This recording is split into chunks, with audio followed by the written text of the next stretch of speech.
Perkenalkan, nama saya Audrey Miska Siswandi dengan NIM 12532000004.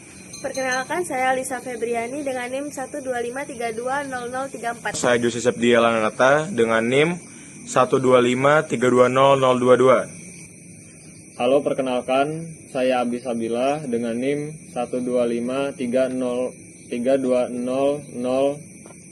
Saya Pandu Akbar Abdillah dengan NIM 125320018. Saya Joel Gilbert Simbolon dengan NIM 125320050. Perkenalkan, nama saya Farhan Julian Razan dengan NIM 125320058. Oke, saya Audrey Miska Siswandi. Di sini akan menjelaskan pertemuan 9 yang dimana yaitu vektor.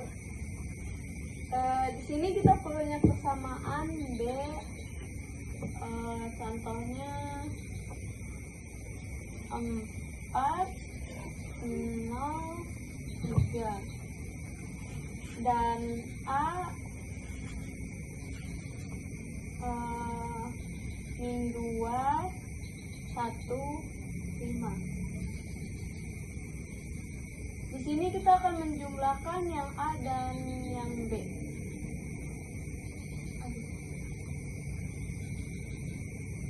A plus B sama dengan 2, 1, 8. Dan untuk yang A kurang B itu dengan 6,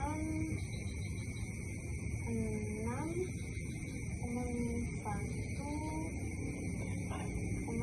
2. Lalu kita akan mengalihkan B menjadi 3. 3 B sama dengan berarti min 6, 3, dan 15. Lalu untuk selanjutnya kita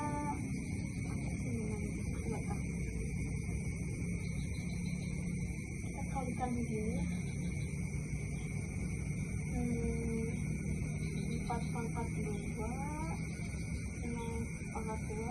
Sorry, ini kali 3 pangkat 2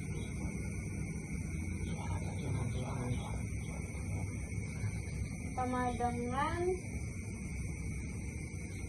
16 dikali 0 dikali 9. Untuk yang B nya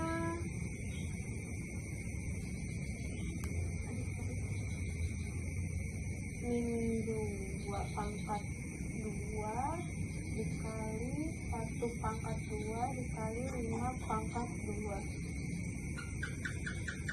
Ini kita faktor.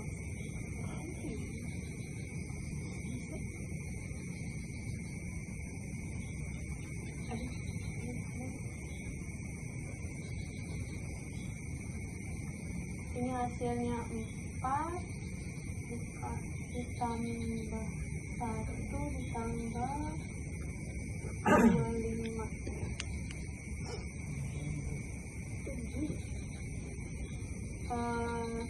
Jadi hasilnya itu ini 30.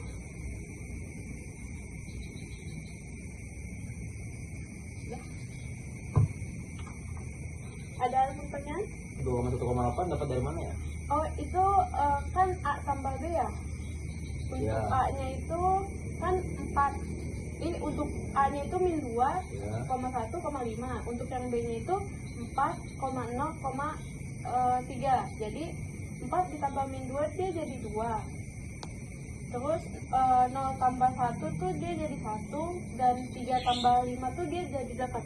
Oh, oke. Saya Lisa akan menjelaskan materi pertemuan 10 tentang fungsi vektor. Di sini ada contoh R sama dengan I pangkat 3 plus P pangkat 3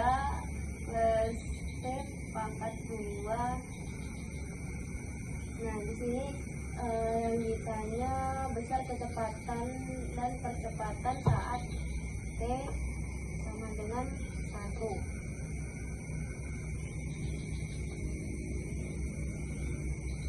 Caranya langsung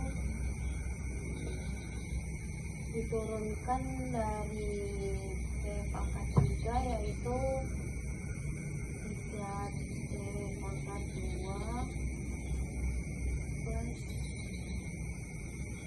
2T.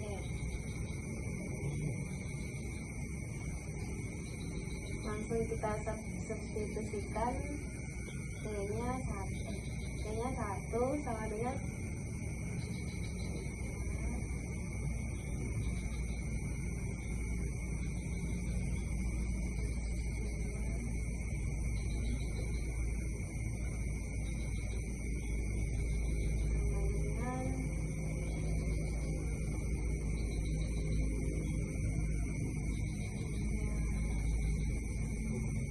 plus 2.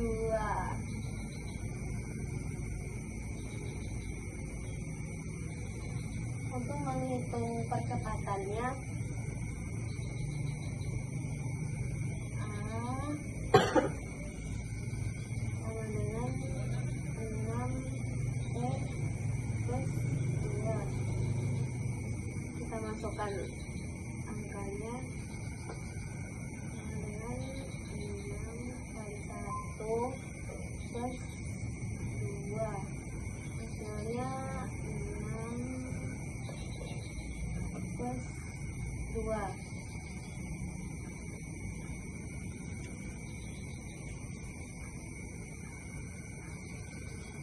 Ada pertanyaan? Kak, bedanya vektor biasa sama vektor fungsi apa ya? Kalau vektor biasa itu nilainya konstan, sedangkan fungsi vektor nilainya berubah-ubah. Oke Kak, silakan.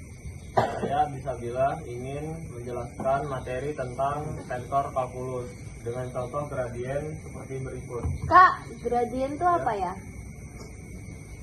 Gradien adalah ukuran kemiringan suatu garis dalam matematika. Biasanya menunjukkan seberapa cepat nilai Y berubah terhadap X. Baiklah. Berikut contohnya. Tentukan gradien dan fungsi skalar f, x, y, z seperti berikut. Dan sehabis f, x, y, dan z sama dengan yaitu x kuadrat y plus ez kuadrat. Pada titik P-nya yaitu 1 dikali 2 dikali 0. Penyelesaiannya adalah sebagai berikut. X sama dengan dx per df sama dengan 2 X, Y, dan Y sama dengan df per dy sama dengan X kuadrat, dan Z sama dengan df per dx sama dengan Z E pangkat Z kuadrat. Selanjutnya Fx sama dengan 2 1 kali 2 sama dengan 4. Fy sama dengan 1 kuadrat sama dengan 1. Fz sama dengan Z 0 sama dengan 0. Jadi hasil yang ditentukan dari perhitungan tadi adalah F 1, 2, dan 0 sama dengan 4I plus J. Berikut adalah presentasi dari saya akhiri. Baik, selanjutnya saya Joel Gilbert akan menjelaskan materi pertemuan 12 yaitu differential equation. Di sini kita punya persamaan dy per dx sama dengan 3x pangkat 3y.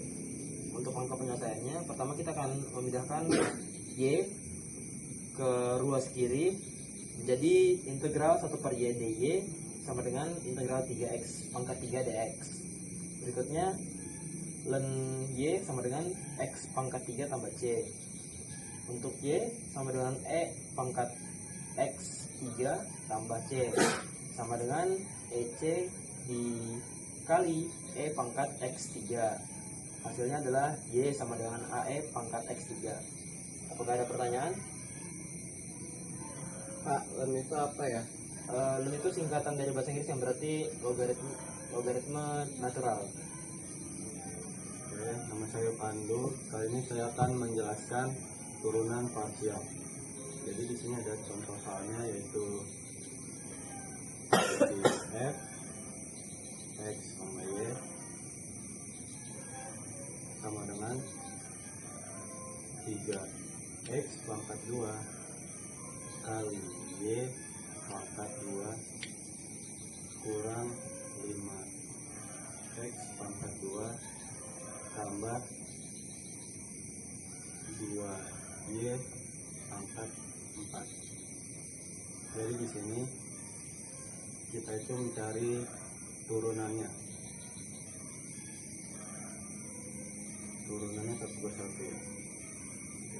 X sama dengan, jadi turunan dari 3x kuadrat kali y pangkat 2 itu, jadi ini x kuadrat diturunkan jadi 6x kali y pangkat 2. Lalu kita turunin yang min 5x nya.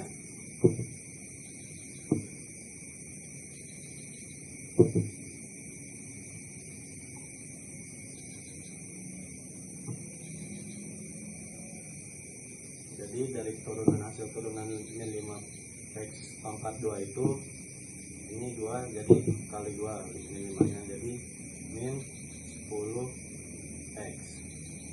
Lalu kita turunkan juga 2y pangkat 4 nya.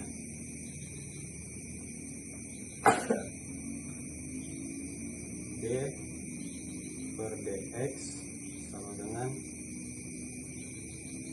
2y pangkat 4. Turunan dari 2y pangkat 4 itu adalah 8y pangkat 3. Jadi dari hasil turunan satu-satu ini kita gabungin.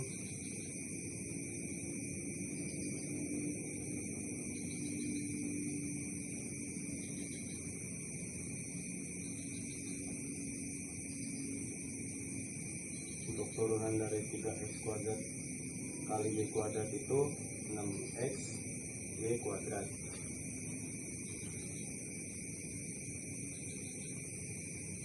Dan untuk turunan dari 5x kuadrat itu ada min 10x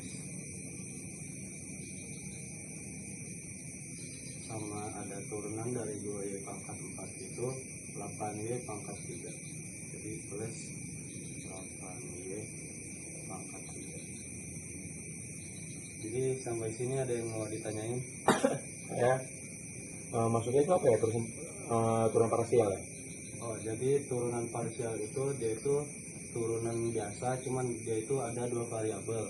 Nah, di turunannya itu jadi kita menurunkan satu variabelnya aja. Jadi variabel yang lainnya itu dianggap sebagai konstanta. Baik, terima kasih. Sekian dari saya, terima kasih. Halo semuanya, nama saya Jose. Saya kali ini akan menjelaskan apa itu deret. Nah, deret itu memiliki rumus mencari suku UN ya, UN.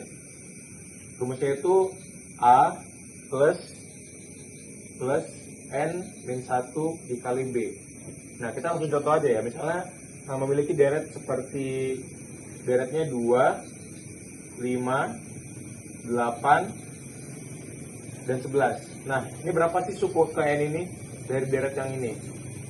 Ya. Kan di sini kan 2, 2,5, 8, 11. Nah, kita mau pakai rumus yang ini. Rumus A plus N min 1 kali B. Dicarilah rumusnya ini. A plus N min 1 dikali B. A-nya itu berarti ini, A itu adalah suku pertama. A-nya itu berarti 2 dong. 2 plus, misalnya kita cari mau suku keberapa sih mau kita cari? Misalnya kita cari mau U11 apa U12. Kita cari U12. Berarti kan 12, berarti kan N-nya 12. Berarti A plus 12 dikurang 1 dikali B. B itu adalah jarak dari 3 ini. 2 ke 5 kan 3, 5 ke 8 3. Itu B itu beda. Jadi bedanya 3. Jadi tinggal 2 tambah 12 kurang 1 11. 11 dikali 3. Jadi 2 tambah 11 itu 13 dikali 3 itu 39. Ada pertanyaan? Saya nanya dong, Ya. ada nggak sih kayak rumus lain dari itu? Ada. Kita ada rumus yang lainnya itu memiliki rumus aritmatika. Rumusnya itu mencari jumlah suku N. Kayak rumusnya itu SN. SN ini memiliki rumus. Rumusnya itu N per 2 dikali A plus UN. Nah, UN ini adalah yang kita cari sebelumnya. Berapa sih jumlah suku K ini? Nah, ini rumus yang lain. Selain ini cukup berkesinambungan sama yang sebelumnya. Nama saya Farid Julian Razan. Di sini saya akan menjelaskan deret. Jadi di sini saya akan mengambil contoh soal cara menentukan konvergen atau divergen. Jadi di sini ada deret 1 tambah 1 per 2 tambah 1 per 4 tambah 1 per 8. Nah, cara penyelesaiannya, cara tahunya A sama dengan 1, R sama dengan 1 per 2. Nah, kan syarat deret konvergen itu R sama dengan kurang dari 1. Karena setengah kurang dari 1, maka deretnya disebut konvergen. Sudah ada yang ditanya? Ren, Iya. perbedaan antara konvergen dan divergen itu apaan ya? Nah, kalau konvergen itu hasil penjumlahan mendekati nilai tertentu, kalau divergen hasil penjumlahan tidak mendekati nilai tertentu.